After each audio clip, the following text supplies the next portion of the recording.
Bom, nós temos aqui informações de que 60% dos microempreendedores recorrem a empréstimos pessoais para poder financiar sua própria empresa. Quem está aqui conosco é Plínio Tomás, consultor de negócios, especialista em macroeconomia pela Universidade de Colômbia e gestão de relacionamento com o cliente pela Harvard Business School. Plínio, muito obrigado aqui por atender a Nova Brasil. O prazer é meu, Heraldo. É bom estar aqui mais uma vez com você, às 9 de manhã. Muito obrigado. Plínio, no caso dos microempreendedores, eles acabam confundindo as suas finanças pessoais com a sua microempresa? Esse é um dos grandes e principais problemas do microempreendedor no Brasil, né? Misturar as coisas pessoais com as coisas da empresa. Para começar, as pessoas já misturam as contas, né?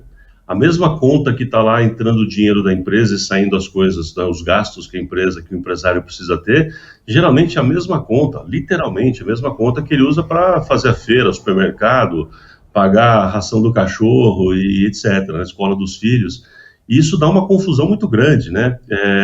Em consultoria eu vejo isso, as pessoas às vezes acham que a sua empresa, o seu negócio não está indo bem, e quando você vai avaliar, na verdade não é que o negócio não está indo bem, é ele que está tirando um valor daquela empresa muito maior do que aquela empresa está podendo oferecer naquele momento, a empresa dele mesmo. E aí ele mascara essa informação, não consegue perceber, e vai levando a empresa para o buraco. A empresa não consegue ter caixa, não faz reserva e ele não consegue perceber isso. Agora, Plínio, é difícil para um microempreendedor fazer uma contabilidade, o que é pessoal do que é a sua empresa? É muito complicado? Pois é, pior que não. Na verdade, assim, teoricamente, bastaria você ter um caderninho separado para colocar qualquer informação. Então, pega o caderno, eu costumo dizer isso, não tem desculpa, não tem por que ter essa complicação. Pega lá um caderninho, né, se o problema é falta de uma ferramenta, e anota aqui as entradas e saídas da minha vida pessoal e aqui as entradas e saídas da minha empresa, do meu negócio. E aí, aqui eu falo de qualquer negócio. A pessoa pode ser um pipoqueiro, pode ser uma MEI, né? Por exemplo, a pessoa tem uma atividade profissional através de uma MEI, ou ela tem a sua vida pessoal. Por que não fazer a anotação separada? Essa separação de conta, literalmente, lá no banco abrir uma outra conta, eu acho um dos exercícios mais simples que eu recomendo, porque ele fica fisicamente, vamos chamar assim, é fácil da pessoa colocar cada dinheiro e cada saída no seu devido lugar, fica mais fácil. E aí ele consegue perceber quanto que a empresa pode pagar a ele mesmo, pode dar o salário a ele mesmo, né? Nem que seja uma retirada semanal, que seja, mas fica tudo isso muito mais claro. Então, não tem por que ter essa dificuldade. Um Excel já daria a conta do recado aí facilmente. Filho, é recomendável, então, ter duas contas bancárias? Uma no seu nome pessoal e outra no nome da microempresa ou não? Eu acho que eu recomendo sempre isso. As pessoas falam, mas se eu tenho duas contas ou ter duas tarifas bancárias, tá. Você ter duas tarifas bancárias... Bom, primeiro que tem contas sem tarifa. É fácil conseguir, não é tão complicado assim, todo banco tem isso. Mas, ainda que tivesse outra conta bancária, você pagar lá 20, 30 reais por mês para ter todas as contas separadas suas, é como se fosse, se tiver que fazer esse gasto, é como se fosse uma ferramenta que você está pagando todo mês para poder garantir que os seus extratos estejam separados. Então, eu acho que é um investimento, se é que tem, muito baixo para você conseguir uma clareza disso, né? E a mistura de contas também, estou aproveitando, a mistura de conta, ela faz você não só não enxergar o próprio negócio, em termos de resultado, mas também não saber por exemplo, como que eu vou fazer um empréstimo para o meu negócio. Vamos supor que eu precise fazer um empréstimo. Eu não consigo, a pessoa que mistura tudo, ela mistura no conceito, ela mistura na mente, na cabeça. E aí ela também vai ter essa dificuldade, porque ela vai acabar pegando um empréstimo, que é muito comum, aliás, a pesquisa está mostrando que isso está aumentando, ela está pegando empréstimo na pessoa física para resolver um problema da pessoa jurídica. Essa confusão vai indo longe e é perigosa. Então, é necessário tomar esses cuidados, porque uma empresa como essa, ela é frágil, né? Geralmente uma microempresa é frágil, ela depende de contas direitinho, a pessoa saber exatamente o que está entrando, o que está saindo, se pode, se não pode, até para não perder essa empresa, que às vezes pode ser a sua única atividade. Isso.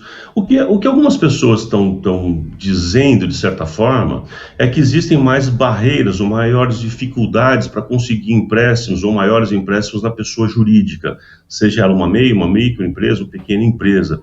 Então as pessoas ficam com mais dificuldade, porque os bancos, isso é verdade, eles vão requisitar um pouco mais de cuidado de uma pessoa jurídica, né? Até porque o lado de lá, que é o banco que está emprestando dinheiro, ele precisa de alguma garantia, né? E a pessoa física, ele tem uma garantia de um imóvel, da casa da pessoa, carro, enfim, e a empresa, às vezes, não tem lastros para isso. Então, o problema, às vezes, é esse: a pessoa está precisando de um montante maior e alguma coisa que ele não está conseguindo na pessoa jurídica, e por isso que ele vai apelar para a pessoa física. Além disso, tem taxas de juros, né? Tem taxas de juros que às vezes são diferentes. A pessoa consegue, às vezes, num empréstimo pessoal, um valor melhor do que consegue na pessoa jurídica. Isso é para aquela pessoa jurídica, aquela empresa que ainda não criou, como eu falei agora, um lastro, né? Não tem uma história com aquela instituição financeira. Se a empresa já construiu um relacionamento com aquele banco, ele já tem histórico, já tem garantias para conseguir um empréstimo melhor e umas taxas melhores. Então é esse ciclo. A pessoa mistura as contas, não consegue, então, construir um histórico na pessoa jurídica favorável, por isso ele não consegue nem as garantias que o banco precisa e nem as taxas de juros bacanas. Ele volta a pedir dinheiro na pessoa física e fica alimentando a física e não a jurídica. Isso fica um ciclo sem fim. Neste momento, a gente está batendo um recorde disso, né? O Sebrae mostrou que a gente está batendo um recorde de volume de pessoas fazendo seus empréstimos à pessoa física, as MEIs, por exemplo, que são as empresas que mais se abrem no Brasil, né? O CNPJ mais concedido são para as MEIs. E as pessoas estão fazendo os empréstimos agora na pessoa jurídica. Há quem diga que é só para mascarar: a pessoa pega aqui, está fazendo um empréstimo para a vida pessoal, né? E coloca como se fosse da empresa. Então, tem até as confusões que as pessoas estão fazendo aí também, né? Mas a maioria faz realmente por esses motivos que eu comentei aqui agora. A gente gostaria, claro, que todas elas dessem certo. Quando é que o microempreendedor chega à conclusão seguinte: não dá, vou fechar minha microempresa? Com dor no coração, é um sonho, tudo aquilo que a gente muitas vezes briga. De repente, qual é o momento? Qual é o dado que ele deve ter na mão de dizer: não dá? Pois é, tem um dado que seria o momento que deveria ser e outro que de fato acontece, Heródoto. Então é um pouco mais difícil essa resposta, né?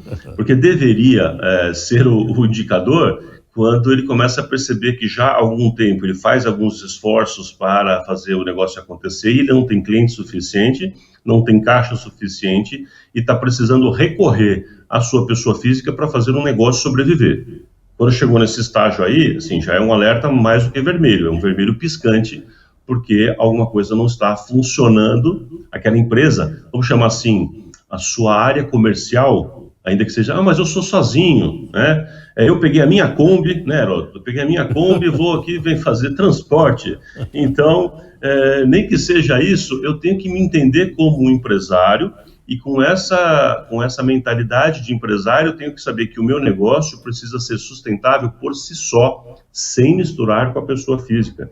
Esse negócio teria que ser a fonte de um salário para mim, e mesmo pagando o meu salário, que ele permanecesse ativo, permanecesse saudável. Então, o sinal seria quando isso não consegue acontecer e eu tenho que apelar ao contrário. É um funcionário tendo que emprestar dinheiro para a empresa, entende? Quando isso começou a acontecer, tem que observar a luz vermelha no painel e falar: tem alguma coisa errada, eu preciso mudar aqui alguma coisa rapidinho. Porque as pessoas ficam acreditando. Eu costumo comparar isso igual pessoas viciadas em jogo, né? Ela sempre acha que a próxima mão, o próximo jogo, a próxima aposta vai dar certo, a próxima aposta vai dar certo. E é isso que vai levando a pessoa cada vez mais para o buraco. Infelizmente, ele tem que perceber o quanto antes que, olha, este jogo não deu. E tudo bem, gente, né? Para quem está ouvindo a gente, tudo bem. Não deu agora, isso não é sinal de fracasso, é sinal de aprendizado. O que eu fiz até aqui, eu aprendi algumas coisas do que fazer e algumas do que não fazer. Aí eu aprendo com isso, paro isso daqui, respiro e começo de novo assim que eu puder, já com o aprendizado carregado em mim. Perfeito. Tá bom, Plínio, acho que é uma coisa, não é o lado otimista, mas é o lado real, né? A hora que eu perceber que eu estou perdendo, estou ficando endividado, tem que parar, né? Pois é, cara. Mas muita gente não para nesse momento, deveria parar ali. Mas não para, fica sempre acreditando, não, alguma coisa vai acontecer, e aí vai se afundando cada vez mais. Eu mesmo tive que vender a Kombi. Ah, não fala isso. Acho que vale a pena agora, talvez, exportar macarrão para a Itália, então. Eu vi você falando você aí. Viu aqui, né? Subiu o preço. Vi. Estão até dançando tarantela lá. Tá vendo? Acho que exportar macarrão para a Itália é um bom negócio agora. É um bom negócio. Plínio, muito obrigado aqui pela gentileza. Prazer é meu, Renato. Obrigado. Plínio Tomás é consultor de negócios, especialista em macroeconomia, em vários títulos internacionais, em Colômbia, na Harvard Business, enfim, de uma maneira aí simples, didática. E é essa questão fundamental. Que hora que eu tenho que parar? Está indo bem? Ótimo. Vamos. Mas a hora que a gente tem que chegar uma hora, eu tenho que parar. Estou me endividando. Não. E às vezes isso é um desejo, uma vida inteira de trabalho. Então não deve ser fácil. Suponho que não deve ser fácil.